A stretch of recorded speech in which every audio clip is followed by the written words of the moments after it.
제17회 강덕수 그리고 살인마가 살해된 현장에서 바름이 있었음을 확인한 무치의 모습이 나오며 결국 바름의 행적이 모두 공개될 위기에 처했습니다.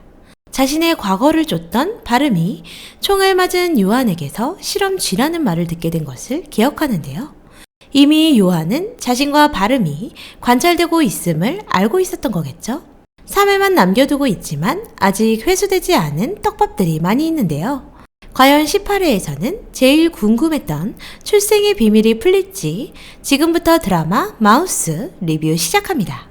자신이 감시되어 왔고 자신의 살인을 몰래 처리하는 의문의 오제트가 있다는 사실을 알게 된 바름은 집으로 돌아와 데니얼에게 자신의 첫 살인에 대해 이야기합니다. 누군가 바름이 송수호를 죽일 수 있도록 체육관 주소를 알려주고 우영철을 살해할 때 누군가 일부러 바름을 자극해 바름의 살인 본능을 깨어나게 했다는 사실을 말합니다. 이후 바름은 자신을 이용했던 데니얼에게 진실을 말하라고 하는데요. 과거 데니얼은 한 살인사건의 이야기를 듣고 한국으로 귀국하게 됩니다. 자신이 검사를 했던 사이코패스 유전자를 갖고 있는 아이 둘, 바름과 요한이 궁금해서인데요. 바름의 상태를 보고 요한과 이야기하고 싶었던 데니얼은 요한에게 연락을 해 만나기로 하고 관람차에서 기다리는 사이 공격을 받게 됩니다.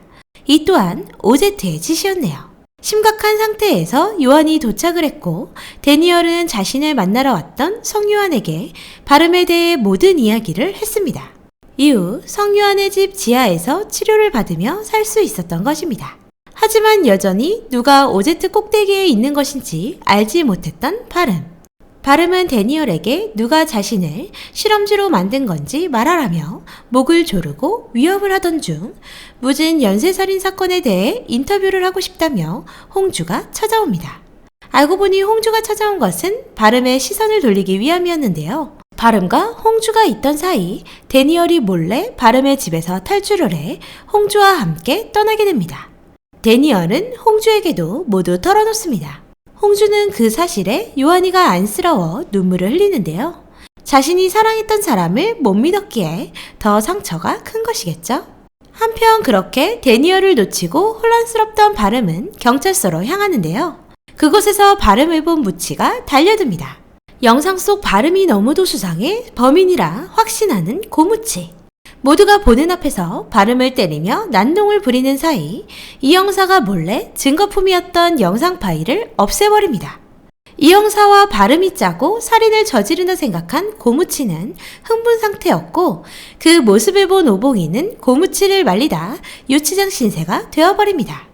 그리고 자신이 살아있다는 사실이 밝혀지면 안 된다며 동생 제니퍼 사진을 찾으러 갔던 데니얼은 결국 오제트 무리에게 잡혀가게 되는데요. 그걸 지켜보던 홍주는 데니얼에게 좀만 기다려달라고 말을 합니다. 데니얼과 홍주, 과연 이 두 사람은 무슨 일을 꾸미고 있는 걸까요? 홍주가 말한 디데이는 과연 어떤 날을 말하는 걸까요? 셜록 홈즈에서 공개적으로 밝혀질 것 같은데요. 아마 그렇다면 바름의 살인까지 만천하에 모두 공개될 것 같네요. 계속해서 바름을 의심하던 고무치. 결국 바름은 무치에게 자신이 강덕수를 죽인 것을 인정합니다. 오봉이 죽을 위기에 놓여 자신이 강덕수를 죽였다고 말하는 정바름. 이젠 바름의 말이 모두 진실이 아닌 것 같아 저까지 혼란스럽네요. 하지만 치고기를 죽인 범인을 잡을 때까지만 눈을 감아달라 애원합니다. 이후 꼭 처벌을 받겠다는 바름. 그렇게 무치는 오봉이를 생각해 바름이 강덕수를 죽였다는 것을 알면서도 눈 감아주게 됩니다. 이후 이 형사의 흔적을 찾아 경찰서로 잠입한 바름은 우연히 성모 사랑의 집에 송수호가 후원하고 있음을 알게 됩니다. 바름인의 가족이 죽게 된 이유는 송수호가 어린 시절 재훈을 죽이려는 엄마를 막다 사고로 인해 엄마가 죽게 되고 재훈의 양아버지와 마주쳐 몸싸움을 하던 중 또 사고로 죽게 된 것인데요. 이후 사건 현장을 수습하기 위해 집에 불을 붙였던 송수호. 그곳에는 재훈의 쌍둥이 동생 재민이와 제이가 있었습니다. 똑똑했던 재민이는 제이를 데리고 집에 숨어 있다 재빠르게 제이를 내보내고 자신은 집에서 죽게 된 것이었네요. 그리고 바름은 제이가 말하는 것을 듣게 되는데요. 이게 모두 제이를 찾아갔었던 성요한이 했던 말이었습니다. 이미 요한이는 상황을 파악해 나가고 있었고 유일한 친구인 준성이에게 재무 3팀에 대해 알아봐 달라고 했었는데요. 그 결과 알아서는 안 되는 조직인 오제트를 준성이와 요한이가 찾아냅니다. 바르미를 지켜보고 관련된 자들을 추적하며 이용하던 지하실을 그만 봉이 할머니가 보고 오해를 했던 것이죠. 쫓아간 것도 자신을 신고하면 할머니가 위험해질 것을 미리 알았던 요한이 할머니를 지키기 위해서였습니다. 게다가 준성이가 죽임을 당한 것은 봉이 할머니를 지키러 갔던 날 요한이는 준성의 옷을 입고 바름의 살해 현장을 목격했기 때문이었습니다. 유일한 친구를 잃었던 요한이는 자신 때문에 친구가 죽었음에 굉장히 힘들어했습니다. 게다가 제이에게 울며 묘한 말을 남겼는데요. 세상에 제이와 자신 둘뿐이라는 말. 그동안 꾸준히 한서준의 아들은 성요한이 아닌 정바름일 것이라는 뇌피셜을 했었는데요. 여기서 쌍둥이 남매와 성요한이 가족이라는 사실이 드러나는 것 같네요. 한편 제이를 만나고 돌아온 뒤 엄마 사진을 보며 힘들어하는 바름.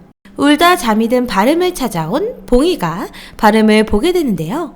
신부님의 살해 현장에서 범인과 몸싸움을 했을 때 범인의 팔을 다치게 했던 것이 떠오른 봉이는 성요한의 팔에 상처가 없음을 알게 되고 혹시나 하는 생각에 바름의 팔을 보게 됩니다. 역시나 바름의 팔에는 칼에 맞은 흉터가 있었습니다. 너무 놀란 오봉이는 급히 도망을 치려 하지만 갑자기 눈을 뜬 바름이 봉이의 팔을 붙잡습니다. 심장이 쫄깃쫄깃해지는 순간이었습니다.